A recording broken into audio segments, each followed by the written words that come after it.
ब्रजभूषण शरण सिंह के खिलाफ महिला पहलवानों का धरना प्रदर्शन जारी है, जिसको लेकर कई सवाल खड़े हैं कि खेल मंत्रालय से लेकर आईयूए पर सवाल खड़े किए जा रहे हैं कि आखिर कैसे ये पहलवान दिल्ली पुलिस तक पहुंचे, जबकि जांच कमेटी के मामले में ही ये सारी बातें सुलझ जानी चाहिए थी। तो कई सारे सवाल इस मामले पर खड़े हुए, लेकिन इन सब के बीच अनुराग ठाकुर ने समय समय पर आकर जंतर मंतर पर धरना प्रदर्शन कर रहे पहलवानों के लिए बात रखी कि आपने कानूनी तौर पर एफआईआर दर्ज करा दी, आपने यहाँ पर जांच कमेटी के सच बता दिया, सारे दस्तावेज जमा करा दिए, अपने जो कुछ भी सच था वो सबने सुना और सब सच सुनने के बाद फैसला ले ही रहे हैं, लेकिन आप जिद पर अड़ चुके हैं। तो ऐसे में न्याय मिल पाना बहुत मुश्किल हो जाता है,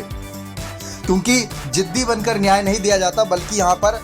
कानूनी जो जांच होती है उसके आधार पर ही फैसला लिया जाता है। तो अनुराग ठाकुर पर भी कई आरोप लगे थे कि अनुराग ठाकुर बीजेपी का समर्थन कर रहे हैं, बीजेपी सांसद का समर्थन कर रहे हैं, इस वजह से ब्रजभूषण की गिरफ्तारी पर उन्होंने कोई फैसला नहीं दिया। देखा जाए तो मुकदमा तो दर्ज हो गया है, लेकिन मुकदमा दर्ज होने के बाद क्या कार्रवाई हो रही है, क्या नहीं हो रही, इस मामले पर कौन नजर बनाए रखेगा। अब पहलवान अगर कोई सवाल करते हैं तो उनको साफ कह दिया जाता है कि ना तो तुम सुप्रीम कोर्ट हो और ना ही तुम हाई कोर्ट हो और ना ही तुम हमारे बड़े अफसर हो जो हम आपको जानकारी दें। तो यहाँ पर पुलिस पहलवानों की चुप्पी यहाँ पर बोलती बंद कर देती है। लेकिन अनुराग ठाकुर ने महिला पहलवानों के समर्थन में ये बात तो साफ कही थी कि अगर कोई दोषी होगा तो उसकी गिरफ्तारी पर हम भी यहाँ पर सवाल खड़े करेंगे, हम भी चाहेंगे कि ऐसे अपराधी जेल की सलाखों के पीछे ही रहे, ना कि समाज में। लेकिन इन सब के बीच तमाम बातें ये निकल कर सामने आई कि ब्रजभूषण शरण सिंह को जब तक गिरफ्तार नहीं किया था तब तक जंतर मंतर से नहीं हटेंगे। लेकिन खेल मंत्रालय के अध्यक्ष यहाँ पर अनुराग ठाकुर ने साफ तौर पर कहा था कि इन पहलवानों को अपने अपने घर चले जाना चाहिए और जांच कमेटी और पुलिस को अपना काम करने देना चाहिए।